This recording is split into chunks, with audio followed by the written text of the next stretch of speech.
지난 한 주 진행된 교단 최고의결기구 정기총회를 돌아보는 시간을 마련했습니다. 세간의 관심이 집중된 종교인 과세에 대한 내용은 어땠을까요? 송주혜 기자가 정리했습니다. 국내 최대 규모의 대한예수교장로회 합동총회는 내년부터 시행 예정인 종교인 과세에 대해 2년 더 유예하는 안을 국회에 건의하기로 했습니다. 이를 위해 목회자 납세 문제 대책위원회를 존치시키기로 결의했습니다. 예장 합동 목회자 납세 문제 대책위원장 소강성 목사는 현재 시행령을 보면 도소비나 목회 활동비도 과세 대상이라며 세무조사를 통해 불순 세력이 교회를 음해할 경우를 대비해 내년부터는 장부를 2개 만들어야 한다고 말하기도 했습니다.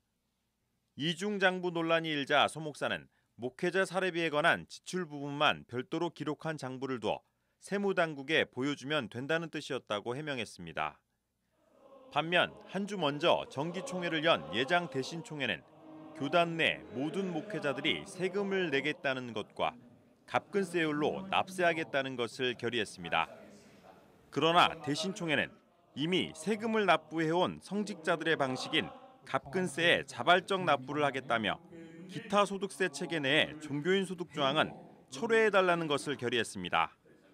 특히 헌금은 예배이기 때문에 정부가 종교의 장부를 보거나 헌금 사용에 대해 간섭할 수 없다는 점을 강조했습니다. 결국 자발적 납세를 주장하고 교회 재정에 대한 정부의 간섭을 막겠다는 의지는 사실상 종교인 과세 반대 입장을 견지해온 보수교계 연합기관의 공식 입장과 맞닿아 있다는 분석입니다. 반면 대한예수교장로회 통합총회와 기독교 대한감리회는 종교인 과세 전면 시행을 받아들이고 목회자 납세 교육과 준비에 집중하고 있습니다.